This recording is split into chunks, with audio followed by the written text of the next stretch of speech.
Well, the sap is coming in pretty good. Almost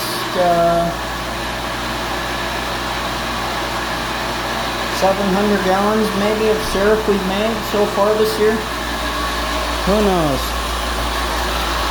Our best year was 900 and some gallons of syrup.